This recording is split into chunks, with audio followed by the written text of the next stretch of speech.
So good evening and welcome to the School of Economics 14th Warren Hogan Memorial Lecture. So before we begin tonight, I would like to acknowledge the traditional custodians of the land on which we gather this evening, the Gadigal of the Eora Nation, and I pay my respects to their elders past, present and emerging, and extend that respect to Aboriginal and Torres Strait Islander people joining us here today. It is upon the ancestral lands of the Gadigal that the University of Sydney Camperdown campus is built, lands that were neither sold nor ceded. This evening's Warren Hogan Memorial Lecture is being held in the Social Sciences Building, and you may well have noticed on the way into the building the artwork by Aboriginal artist Robert Andrew. That artwork acknowledges the Gadigal owners of university land is an etching of a Darug word for corroboree, Garaburrum. While the meaning of that word has changed over time, what it does highlight for me is that this has been a meeting or gathering place for millennia, and it really puts into perspective the relatively brief 175 years since the establishment of the University of Sydney. We come here to honour the legacy of Warren Hogan and to hear from our alumnus, Chris Richardson. Before we commence the public lecture, we had the privilege of hearing a few words from Mr. Warren Hogan Jr., and he's here with members of his family, so please join me in welcoming Mr. Warren Hogan Jr.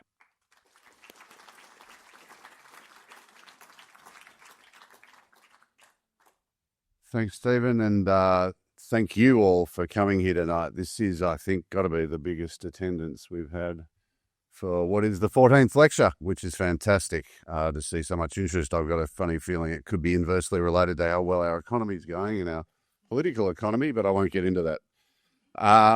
So my job is quite simple, to really thank the university for putting this on each year for the memory of my father and our father.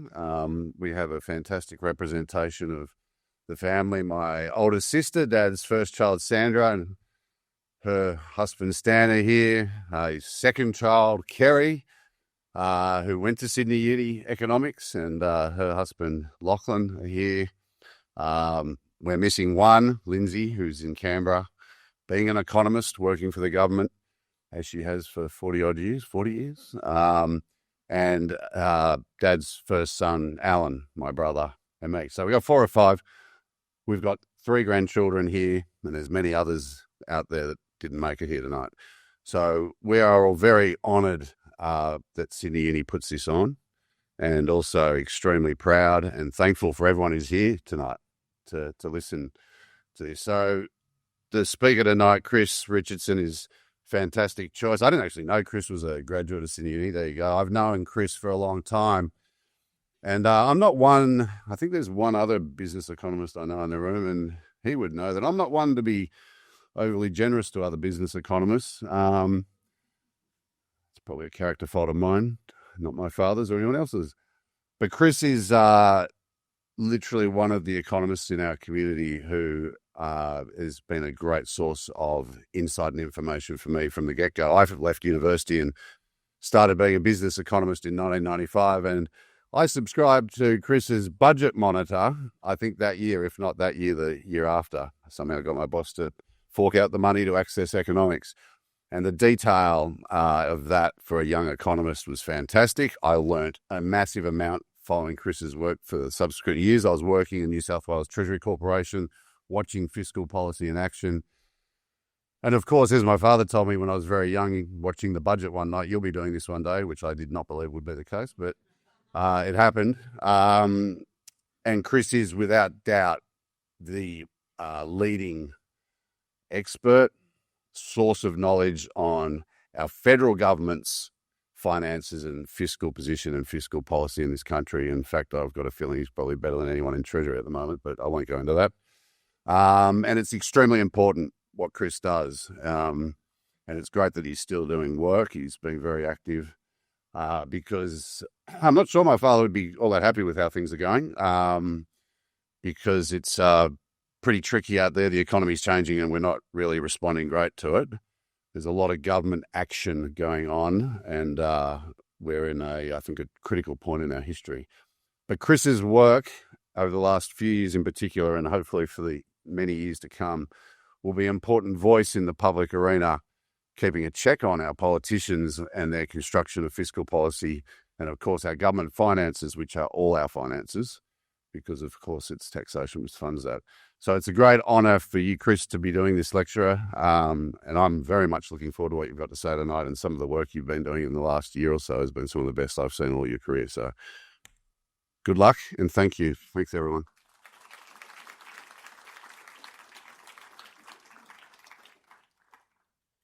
So thank you for your kind words, Warren. I appreciate it. And as noted, we are delighted to have you and your family with us here this evening. So over time, this lecture has brought together leading thinkers to examine pressing public policy and economic issues, reflecting Warren Hogan's enduring commitment to rigorous analysis, open debate, and the education of future economists.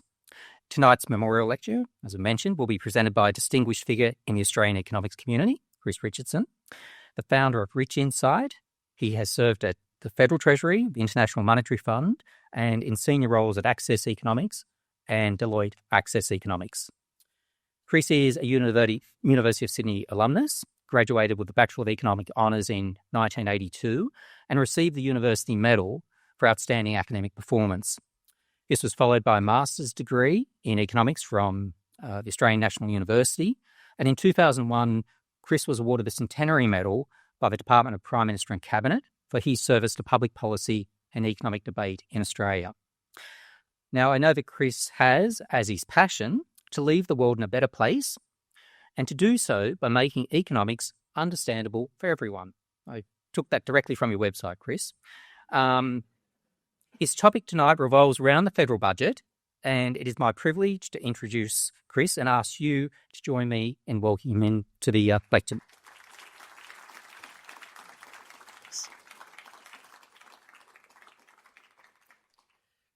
Thank you, Stephen. Thank you, Warren. Thank you to the university and the department for having me along. I was younger then. I want to talk about my passion, all right, the federal budget. Every nation has some version of it.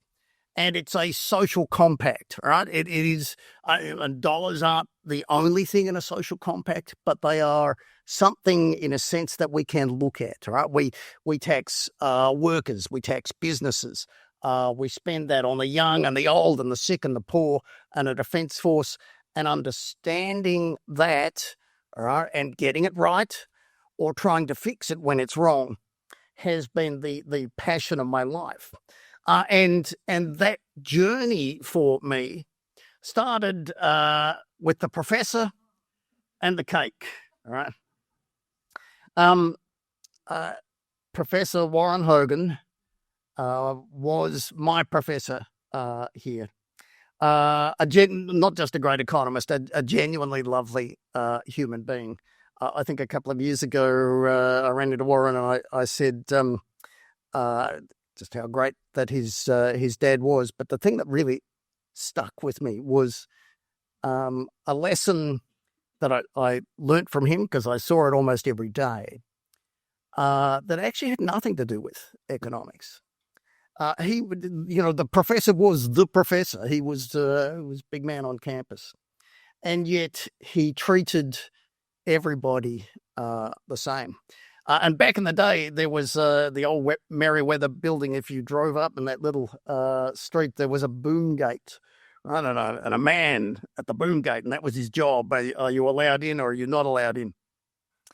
And from the window where I sat every day, you could see the professor come in and chat with Boomgate Man, right? And he was the same with everybody.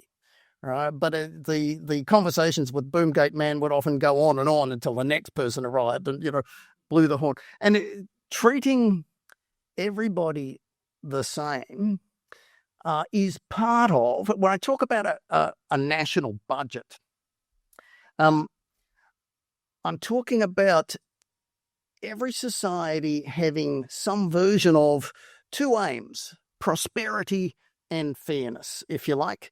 We used to, on Fridays, have a cake in the economics honours class. We'd have some sort of morning tea, afternoon tea, and the professor would often turn up. And I remember this conversation with him, the cake as a metaphor for how we handled things in society, the total size of the prize, if you like, and how we sliced it up. And chasing that through and understanding that and doing it as well as we can is, to me, something of striking importance.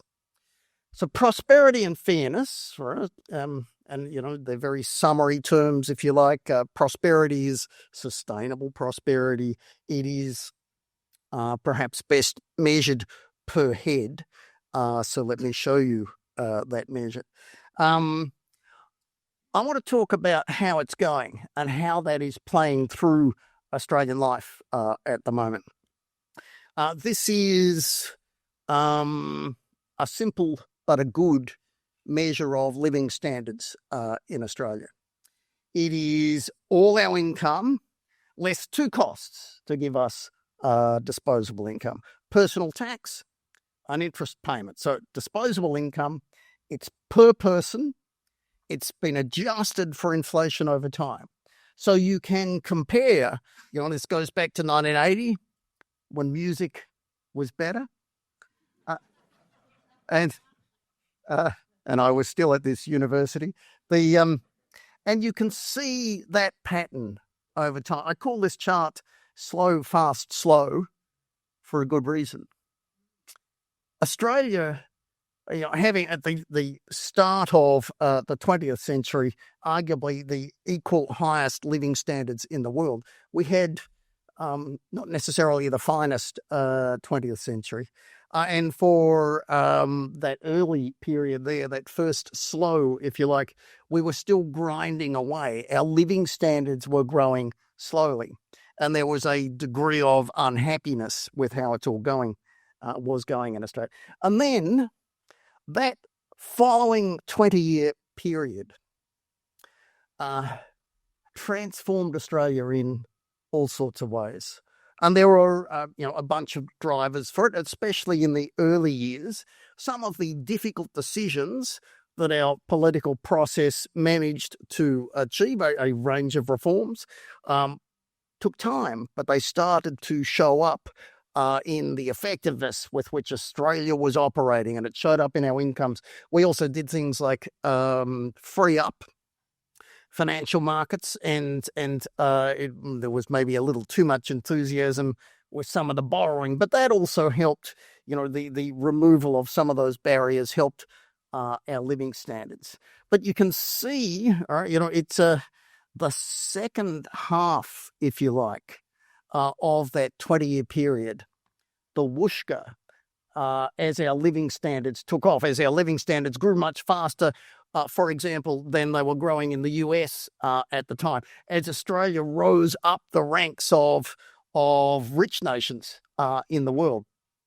The second half of that wasn't so much driven by things like reform and the like.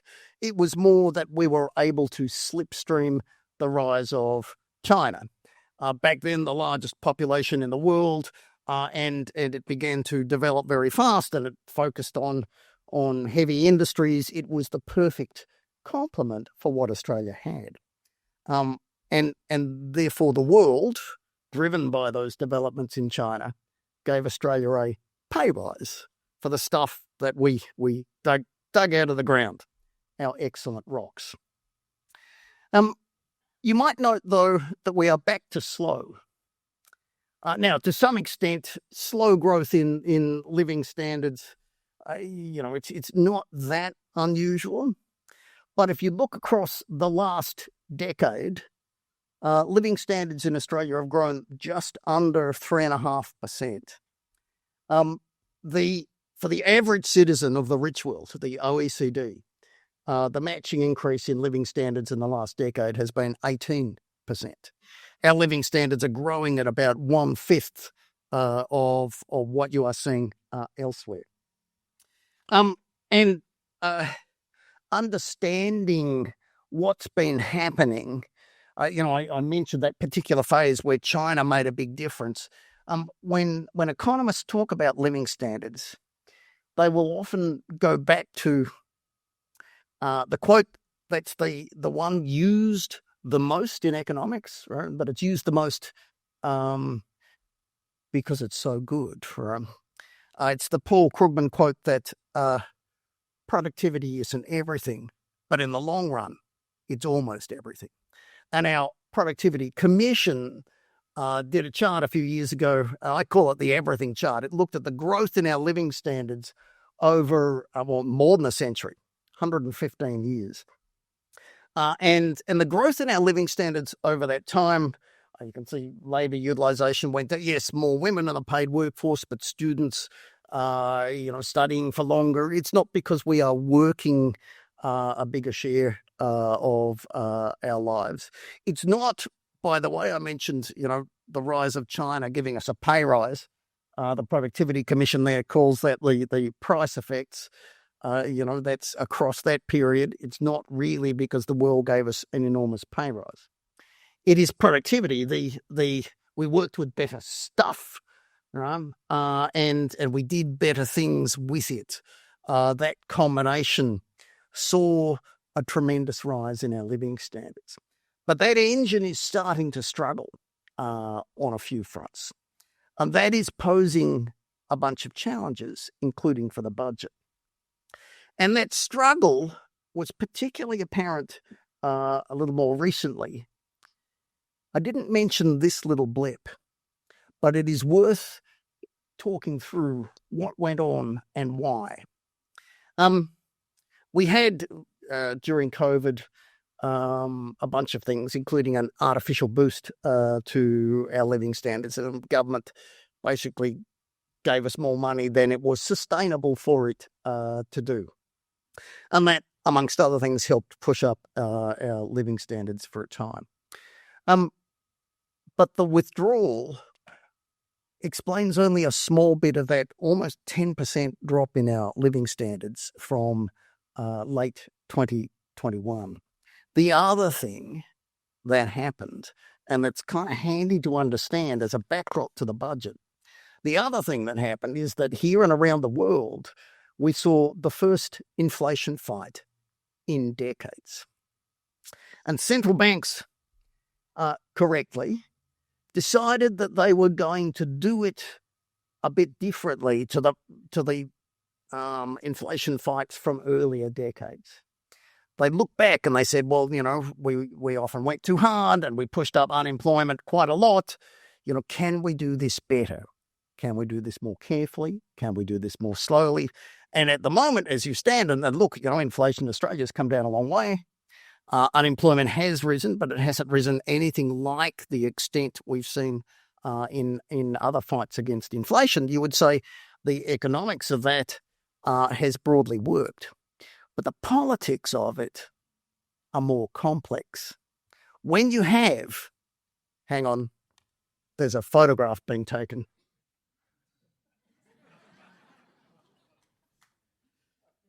Warren knows that I'm like that. There's more photographs being taken. Now I'm all embarrassed. When you have a slow fight against inflation, other things happen, right? So when you get a burst of inflation, when prices take off, wages, and Australia, deliberately has a wage system that moves slowly. If you have a slow inflation fight, that leaves wages behind what happened to prices for longer. Ditto with interest rates. They don't have to go quite as high, but they need to stay around for longer. And the thing about inflation is it's a tax. Right? The way our tax system operates, it takes, during a burst of inflation, money from families and gives it to governments. And if you think of those three, so we succeeded in the economics of bringing inflation down without much damage to unemployment, especially compared to what we did before. But it came with a side effect, a side serve of a fall in our living standards because wage earners were behind for longer, borrowers were behind for longer, and taxpayers were behind for longer.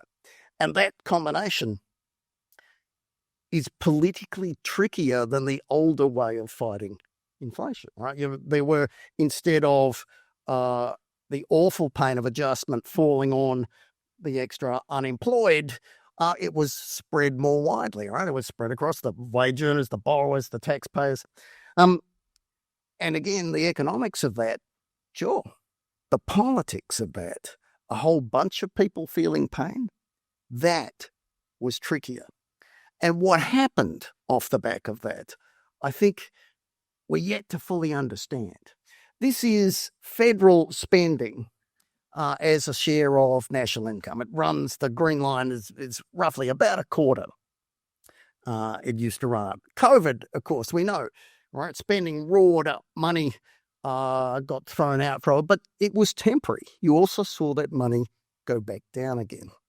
More recently, though, all right, and this is just the Fed, it's happened with the states as well. We got a shift. And that shift upwards in our spending, there are a range of reasons for it. But part of it, and again, this is just the Feds, the states did the same, part of it was as simple as the extended period of pain in our living standards meant that governments were feeling the heat, right? So they handed over money in a variety of ways. Now, some of the lift in spending was, pre-planned stuff like doing more in childcare or childcare wages, for example, and aged care wages and the like. But our National Social Compact just shifted. And I'm not sure it was a planned shift. It was, at least in part, a response to the economic backdrop. Now, you can look at that and think, but surely we don't have a problem. Surpluses are relatively rare, but the federal budget just ran 2 surpluses and then 1 pretty small deficit. How can I say, well, there's an issue here, and now is the time to say something that I've been saying one way or another for quarter of a century, because it happened under Howard and Costello. Again, a smaller version. But it is important to remember that when the budget is moved around by things, it's moved by 2 things. People think it's the decisions of politicians, and it is, but that's usually the little bit.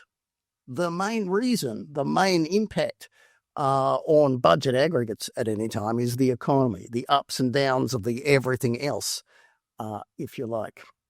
And the everything else, not the decisions of politicians, provided a big difference in recent years. So remember I said, right, we decided to spend more on a range of things, including cost of living support. How the hell then did we get surpluses if we were spending more? And the answer is not the decision of politicians. It's the everything else. These numbers, right, they're in every budget and budget update. I call it the table of truth. Comes from Treasury and Finance, Parliamentary Budget Office puts it out too. Check this baby out. 3 budgets, 3 budget updates, the 6 most recent ones, dating from 2022. Each time Treasury went back in and redid the budget numbers in the last 3 years, it came up trumps. Sometimes it was revising across the forward estimates, as they're called, 4 years. Sometimes it was revising up the, hey, look, not because of any decision of any politician, but because the circumstances are different to what we, there's, there's another 140 billion, then there's 130 billion, and on it goes, right? Getting smaller, by the way, as you can see, but a massive amount of almost $400 billion extra in revenue. That's right. We have never seen anything like that. Never. So what drove it? 3 things I would summarize as war, migration, and inflation. Compared to what Treasury was expecting in mid 2022, those three things did it. So war pushed up the price of the stuff that Australia sells to the world. So miners made more profits, or if you like, the size of the cake that we tax was bigger than Treasury thought it was going to be. It was also bigger than Treasury thought it was going to be because migration moved faster than Treasury had expected. Population growth was therefore, there were more people to tax. And the third thing I've already mentioned, inflation is itself a tax. The first two things, war and migration, increased the size of the cake we tax. The last one, inflation, gave a bigger share of that cake to the taxman. But by and large, those three factors and their impact on the tax take, you can see that, so, this is money we've received, but the amount of extra money over and above what Treasury was expecting, that is calming down somewhat. We had, Costello and Howard had a smaller version of this unexpected windfall, if you like, a whole lot of tax, lots more than Treasury expected coming through the door. And the current government did what Howard and Costello did back in the day. They took, I've been having this same talk for a quarter of a century. You probably, I don't know, some of you probably heard it before. Right? It's the same thing. It's the oldest mistake in the budgetary book. You get a temporary surge in revenue, and off the back of it, you make a bunch of permanent promises. These are, so again, these are all official figures. Treasury and Finance put them together. What's happening in the budget due to decisions? What's happening in the budget due to everything else, essentially the economy. This is what's happened to decisions to increase spending. And how Treasury and Finance do those numbers actually leaves out some things. So, for example, there was a long overdue and entirely reasonable and understandable increase in wages in aged care and in childcare. But those decisions get taken by Fair Work Australia, not by the cabinet of the government. And so it doesn't show up as a government decision, so this certainly doesn't overstate it, if you like.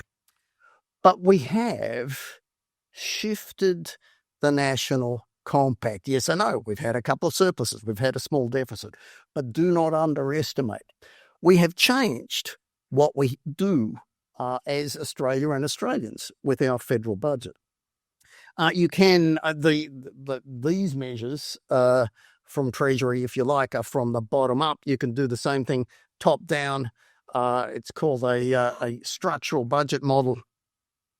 I think I built the first ever one in Treasury back in the day.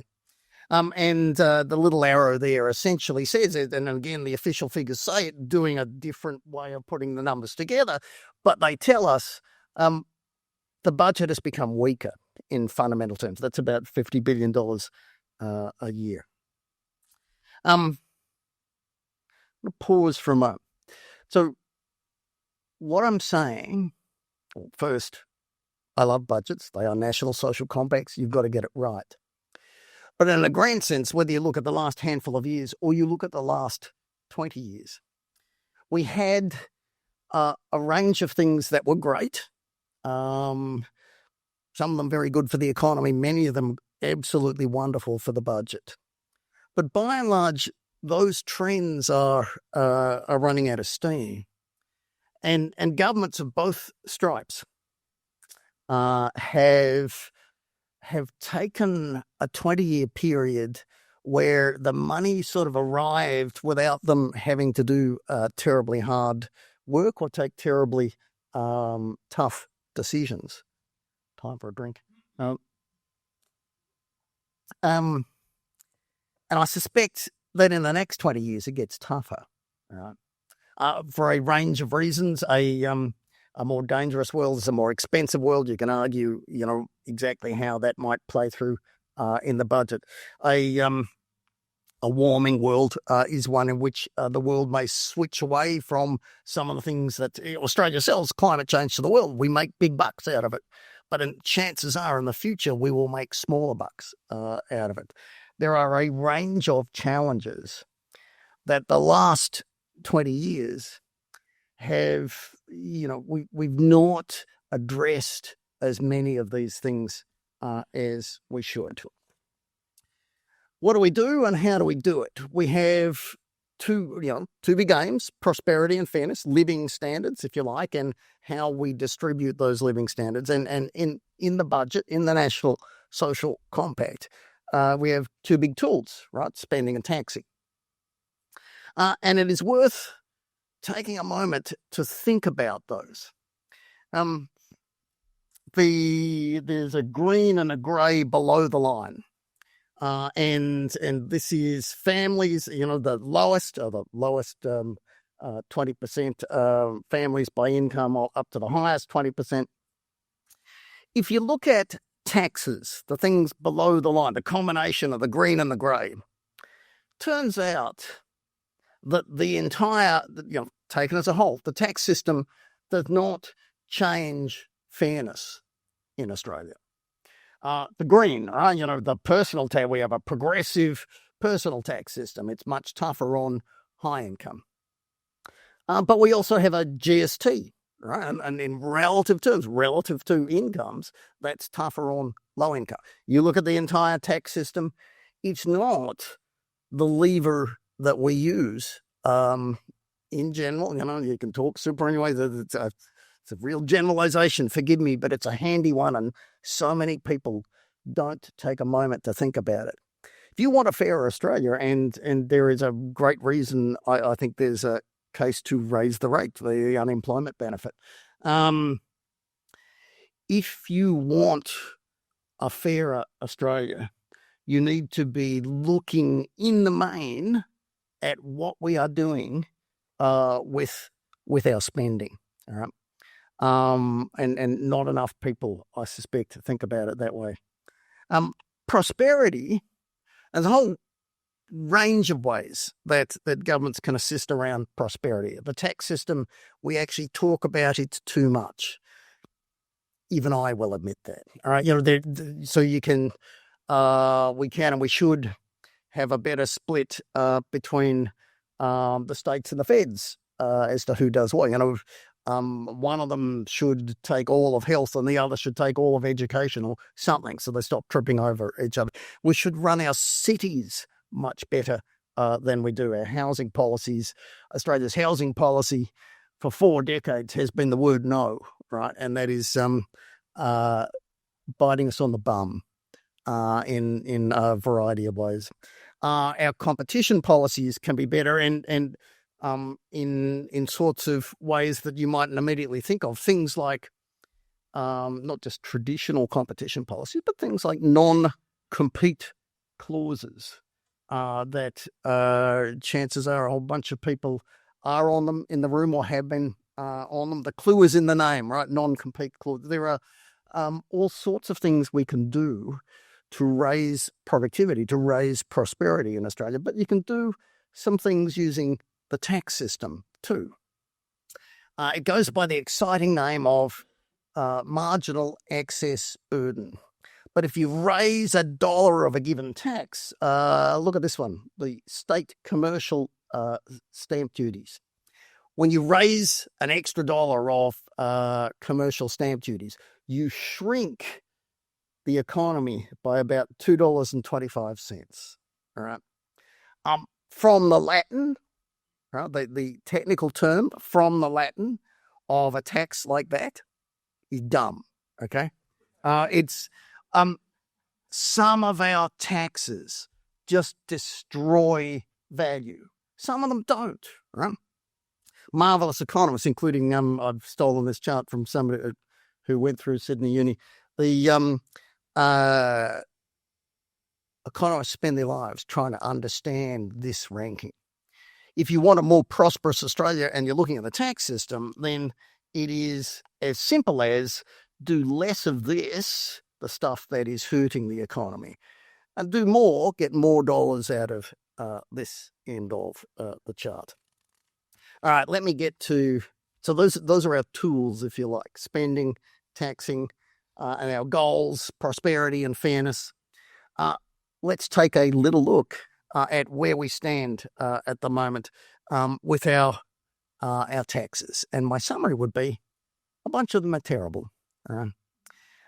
Superannuation, again, excitement this week. But whether you're looking at the new tweak or the old tweak, they're still tweaks. Right? We have a system that is a reverse Robin Hood. It is, along with housing. Housing does it for different reasons, or in different ways. But housing and superannuation are big engines that benefit older and richer people. And I'm an older and richer person, and I thank you. All right? But when you benefit older and richer people, that does come with challenges for younger and poorer people. And the stuff we're talking about, it's just tinkering. Cigarettes, right? So we pushed up beginning in 2010. We massively pushed up the tax per cigarette. But we didn't do much about the enforcement. And the gap between what we did with tax and what we did with enforcement was an open invitation to the development of a black market. Organised crime was given a rolled gold opportunity in Australia, and it has roared into that gap. All right, there are now 60 tobacconists for every McDonald's outlet in Australia. I for my sins, I walk a lot. Right, there was another one popped up the other day. And the aim was simple. All right, we're going to tax more so people will smoke less. We now know that lower income Australians are actually smoking more than they were. And why are they doing that? Because it's now so cheap for them to buy, much cheaper than it used to be, for them to buy cigarettes from the black market. We have made a mistake on health. We have made a mistake on revenue raising. It's now about $15 billion a year that is, forgive me, going up in smoke. And what we've done has industrialised organised crime in Australia. Gas, the petroleum resource rent tax. Australia is one of the top 3 exporters of gas to the world. But we messed up. This is not the fault of the businesses. We messed up how we did that tax, and we've had a bunch of opportunities to fix it up. We get a tiny proportion of the revenues and the profits. Other thing, major bank levy. There's a bunch of things that are terrible in our tax system. What would I do? Well, you take personal tax. I'd simplify it, I'd index it, and I'd split it. Simple, right? So this is it's built up over decades, and they keep sort of adding bits here and the rest of it. Ben Phillips at the ANU has pointed out that you can, if you don't want to change our tax and transfer system, but you just want to deliver the same dollars to people, you can do it much more simply. You don't need this bit, you don't need that. You could massively simplify the system and essentially give people the same dollars, right? First thought. Second thought, indexation, and I'll come back to it. Third thought is I would split it. By and large, we are taxing wages and salaries roughly right. We're a bit tough on families with kids in childcare. When they earn an extra dollar, the combination of the tax and the withdrawal of the subsidy can be pretty fierce. And we are too tough on people at the top end because that top rate cuts in at a pretty low multiple of the average or median wage. But our big problem is not how we tax wages and salaries. It's how we tax everything else, right? Right? You are annoyed by the friends, the family, the acquaintances who are doing great out of our system. There are big chunks. And again, superannuation is probably a good example as any. There are some dollars from some sources of our savings, the money we're earning on our savings. Some things get very little tax. But if you put, for example, money in the bank and earn interest on it, you are massively overtaxed on that. If we split all those other types of income out and you tax that at a very low rate, right? So it doesn't matter where the dollar came from, so long as it's not wages and salaries, and it doesn't matter who earned the dollar, whether it's a prince or a pauper, you treated it the same. And why I think those two things are important, the indexation and the split into a scheduler system, as it's called. Why is that important? Because the currency of the future is not Bitcoin, right? The currency of the future is the currency of the past. It's the currency of today. It is the currency that drives our economies, our international relations, our families. It is trust, right? Always has been and always will be. And people are losing trust because we now have so many 20 years of it being too easy, if you like, for our politicians, with China giving us much of a free ride. We just let too many loopholes grow, and that has cheesed off a whole bunch of people who can see that others are ripping off the system. We can and we should do better. Business taxes. I'm really wound up now. I apologize for that. The business taxes, right? Our problem is we have one stone that is trying to hit two birds. When I listen to what business says about the taxation of business profits in Australia, I agree with them. When I listen to what unions say about the taxation of business profits in Australia, I agree with them too. Because there are two buckets of business profits in Australia. You need to understand that before we can then advance, if you like. The first bucket is, and they're roughly equal in size. The first bucket is just normal, right? The everyday, the corner store business out there doing its stuff. But about half the business profits in Australia come from a bit extra, if you like. They come from areas where there's not a lot of competition. Now, sometimes it's hard to have competition in an economy our size. Sometimes government rules deliberately reduce competition. We want a safe banking system, for example. Sometimes you get these extra profits because elsewhere we failed in the tax system. I mentioned gas. And our problem is you need to do different things with those two buckets, right? You need to tax normal business profits less and encourage the world's money to come here and invest and build stuff that we can use for generations. But the rents, the economic rents, the extra stuff, as it were, we should tax that more. If I go back to that chart, the good and the bad, the way we tax normal profits, right? You see that company tax, that's the marginal excess burden of what we're doing there. That's losing us 80 cents in the dollar, shrinking the economy 80 cents in the dollar. But our taxes on rents and PRRT as gas, it's just an example of these economic rents where we're not taxing them enough, right? We need to do better. And the recent national conversation around business tax just never reached the point of understanding two different buckets. We need, at the very least, an extra lever there. By the way, I'm talking about the federal government, but the best single tax reform in Australia is a state government one. You do less stamp duties, the two at the top, and you do more the equivalent of the rates that you pay to the council. That would be far and away the best reform that you could do in taxes in Australia.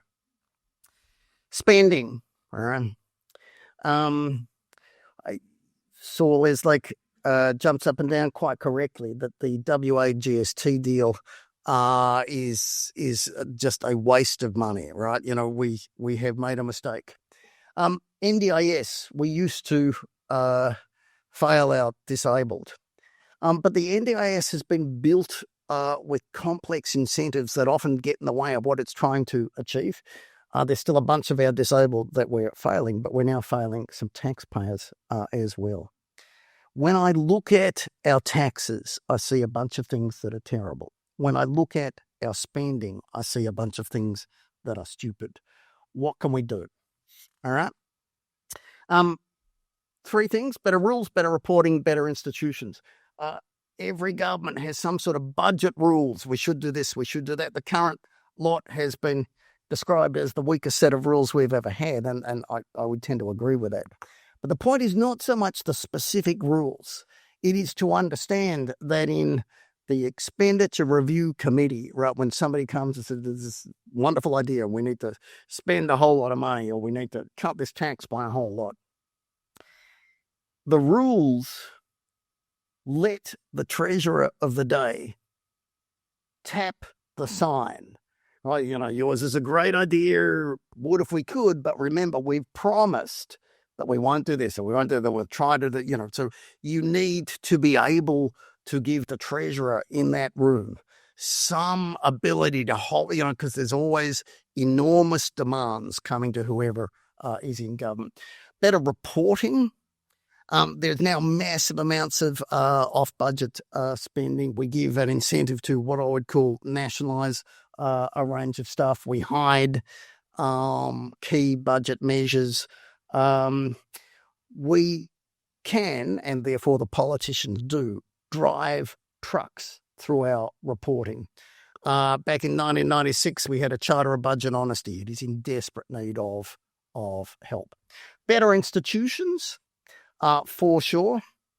Everything from the Parliamentary Budget Office to Australian Bureau of Statistics to and institutions. By the way, Sydney Uni is an institution. This department is an institution. The media is an institution. All of them trying to tell truth to power. And as populism rises around the world and trust falls, right, we want to invest in institutions. But we also need to educate the public better and change, if we can, the incentives that our politicians face. Now, lots of people, and I get it, it's true of my friends and family, lots of people think one side of politics is perfect and the other side is a disaster. And I do tend to say that chances are you're a disappointment to your primary school maths teacher if you have that view. Be that as it may. The law is about your rights. Economics is about your incentives. Politicians will often have an incentive to do the wrong thing. Sometimes it's because a bad policy is considered by the public to be a good policy, right? So they just do it, right? We've just put more money into letting there be only 5% money down to buy a home. Sometimes governments will deliberately do a bad policy because it makes the other side, it draws attention to the weak spots of the other side. You saw that in the last election campaign, I'd say, around the Medicare promise.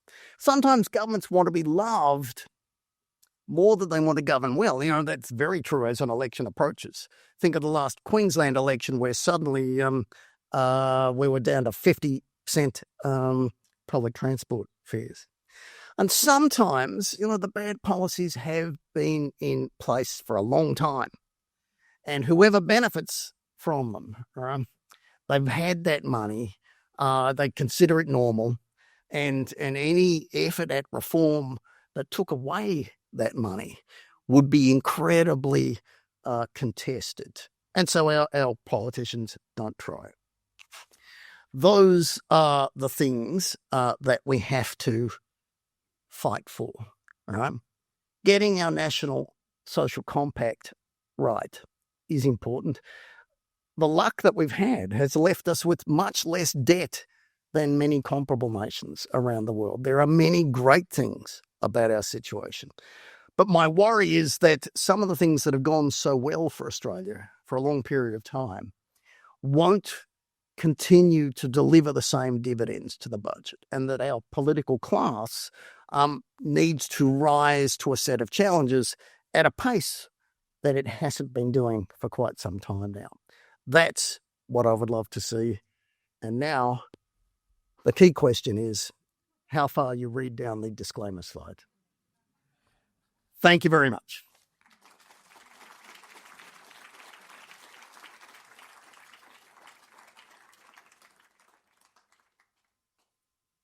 So I'd like to thank you, Chris, for a very interesting informative, and I'd say provocative talk. And when I say provocative, I'm thinking not just some of the comments you made about economics, but about music in the 80s. I'm sure that will get some questions going. But no, it was a fantastic discussion, and I'm sure it'll generate lots of questions. So just before we do move on to the questions, if you join me again in thanking Chris for a great speech.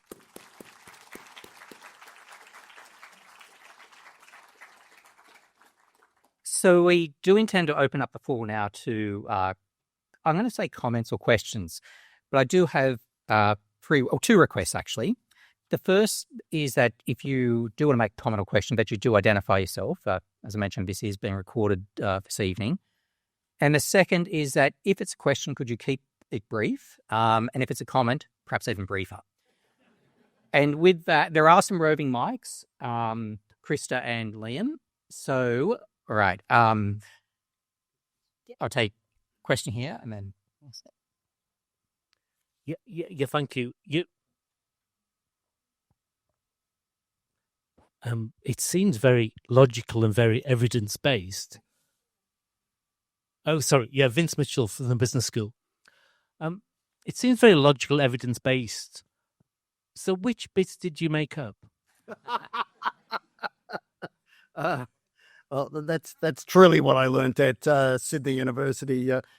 Keep talking, keep dancing. None of it.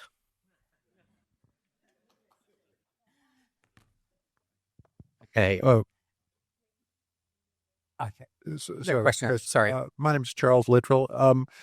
When you put up the slide on income over time and talked about prosperity versus fairness, if you replaced income with wealth, how would that change your analysis? And we earn income from our wealth, and this measure picks up some of that, but only indirectly, if you like. But it does. You bring me back to our wealth has grown enormously.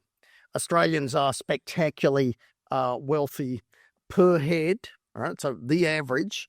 You convert it to US dollars. You compare it around the world. We are a spectacularly wealthy people. But at least part of that is a problem. Why, for example, is so much of our wealth in housing? The answer is we had a great little test, right? So in the last handful of years, roll back to the first interest rate rise was May 22. You could have at that time thought that there were two good possible explanations for what had happened to Australian housing prices over time. You could have said, well, interest rates have been falling for decades, and in COVID, they've basically gone to zero. And when interest rates go up, our housing prices will fall and they will become a lot more sensible. Or you could say the alternative, that we hadn't built enough, that when we did build, it was often in the wrong place. And when we did build, it came with a whole bunch of rules and regulations that, as the Productivity Commission recently pointed out to us, have notably worsened the productivity in the sector. So standing where we stand today, we know that housing prices are comfortably higher than they were a few years ago, and that interest rates are relevant, but that our failure to build, and in particular the rules and regulations we're placing on housing, have pushed up the price of that housing and made us, on that measure, spectacularly wealthy. And indeed, I mentioned before, housing as an engine that's made older and richer people older and richer again. Same around superannuation. And this is a national social compact has many ways you can look at it. And a more worrying way you can look at it is what is happening for older Australians versus younger Australians. I think that some of our failure to address a whole bunch of policy challenges that have risen over time is causing generational stress. And my worry is that, as is true of many chronic problems, we are doing too little, and ultimately what we do may be too late to address some of that. Nervous at questions to stay over here on my left. Hey, Chris, this is Marcel from the School of Economics here. Can you talk about in the inheritance tax, both in terms of its desirability from your perspective and also from its political viability in Australia? So in 1985, Paul Keating and Treasury looked at tax reform. Treasury wrote a lovely little chapter on inheritance taxes, wealth taxes, and basically said they make economic sense. And that chapter went up to Paul Keating, who went over with his pen and added the words, essentially, the government is not attracted to a wealth tax and will not, be doing it. And but the economics of wealth taxes are relatively good. And they were good in 1985, and partly for reasons that I just went through. They're gooder today. Our problem is the practicality of putting them in place. We know already, so the rest of the world, or a big chunk of the rest of the world, tries harder at taxing wealth than we do. And has pretty mixed success. Given the mistakes that we've made and continue to make in housing and in superannuation, I actually think there's a case to try to do something about a wealth tax in Australia. I would say the likelihood, though, of the political class trying to do that is pretty low. And to be fair, I think the success, the revenue-raising impact of that measure would be low. The best way to have a wealth tax in Australia would be to build more housing with a lighter regulatory touch and to change the way we tax super, not the tinkering that's aimed at a handful of people because that doesn't annoy the many who vote, but to have a better way of taxing the money that goes into super. It's we give big tax breaks up front, and they tend to be bigger for the prince than the pauper. And then earnings inside of super, you talk to people, they say, well, there's a 15% earnings tax in super. Oh, no, there's not. If you look at the super tax system as a whole, earnings tax is negative. We get more in contributions tax in total, and then some basically gets handed back. Our earnings taxes are negative. They should be higher. That's likely to be, and higher for everybody. The 15% should become something like 20%. Would be a better system. These are old lessons that we know. We've known these things needed doing on both housing and superannuation for a long time. I suspect it would be more achievable than a wealth tax. But there's a problem, and we do need to address it. Okay, I can see two more questions. So I saw the hand on my right. They go up first, and then we'll get to your question. Okay. Dr. Carolyn Curry, Warren was my PhD supervisor in regulation, and I'd like to dedicate this question to him. In Norway, they tax the fossil fuel industry and give kids a free university education. In Australia, we subsidise the fossil fuel industry and charge kids a fortune to go to university. In fact, the PRRT is 1/4 of what we charge in HECS. I think this is far more urgent than considering wealth taxes. So the PRRT, this is how we tax gas in Australia. And when that tax was initially set up, it was world leading. This was a very smart way to do the tax. But at the time, the economics said, and we had oil in Australia, not much, but we had oil, and it was being applied to oil producers. You spend the money now, but you earn money later, you get your profits later. when you finally get to deduct the money you spent up front, you should be allowed more, a bigger deduction down there because of the time in between. How much more? Well, you will be allowed to escalate those deductions over time by the cost of capital of the miner, 17% a year. Which is why firstly, the economics, we realized, no, you actually escalate it not at the cost of capital of the miner, but at the cost of capital of the government, call it 4%. And then Australia changed from having a bit of oil to a lot of gas. And the thing with gas is you spend the money here, but it's many more years. So it's a lot more money up front and it's many more years. With gas, it struck at the weak point, right, that we had given too big a deduction for time, struck at the weak point of our system. Now, that wasn't the fault of the businesses. This was the fault of our own political system. Both sides have had the chance to fix this up. Both sides have consistently failed.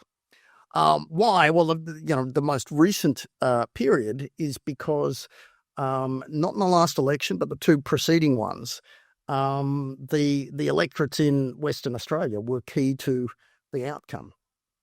And neither side wanted to annoy, why do we get the WA GST deal? Or, I mentioned some of the reasons why politicians do bad things, right? And this is as good as an example as any. It is one of the many taxes we need to fix up. It wouldn't, Norway does it better, sure. Mozambique does it better, all right? We are an embarrassment, but don't blame the businesses, right? Our own political processes have done it. And yes, we absolutely should do better. So I think we've got time, unfortunately, for only one more question. So, thank you, Chris. My name is Tapper Strickland, economist at large at the moment. My question really is, how do you create the motivation to undertake these various reforms that you've been saying? And the key observation is, and I spent most of my time in markets, is one, the structural budget balance, even in the projections, it's only 1 to 2% of GDP, like not a big deal. Australia has a AAA credit rating. So there's no incentive or momentum by markets to push fiscal authorities to make these changes. And without that, I don't really think there's too much public incentive or politician incentive to do that as well. So just really wondering what your thoughts are, is how do you prosecute that case? Yeah, and it is a vital question. We, as is often true in life, we know it's wrong, but trying to fix it. And then, the PRRT, the tax on gas, is as good an example as any. You mentioned those budget numbers that show miraculously in a decade, though, the budget is looking good. A key reason for that is those 10-year projections always assume that there's another, you don't get beyond what's already announced another personal tax cut. Or in other words, as wages and prices move higher over time, governments are going to get a bigger and bigger slice of the revenue. It's not going to happen. And so my answer is the best we can do is we change the budgetary rules, we change the budgetary reporting so they can't hide stuff the way they are. We have better institutions. The ones, institutions outside of government, the universities, the media, the think tanks, and so on, need to fight. And that fight is not going to be easy, right? The politicians will always do the easy. They'll do the right thing if it's not going to cost them any votes. But typically doing the right thing will cost them votes, and they avoid doing it. And whether it's the institutions, the rules, the reporting, we need to change that, because Australia, when Keating came to Canberra as Treasurer, Australia was in desperate need of change. We are not at that point now, but the trend has not been our friend. We have not had courage from our political leaders for 20 years, and a bunch of barnacles in the budget have built up, and we need to do better. Thank you very much.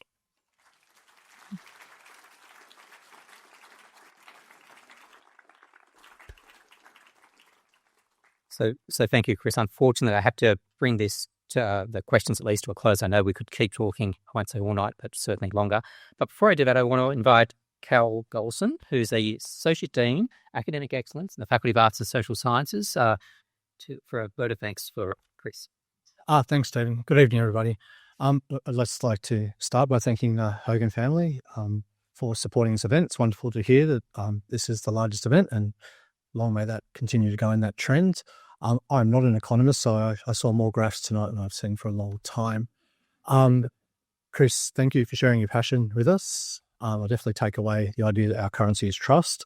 Most definitely that institutions deserve better funding and proper funding. And I also learnt a new Latin word, so thank you.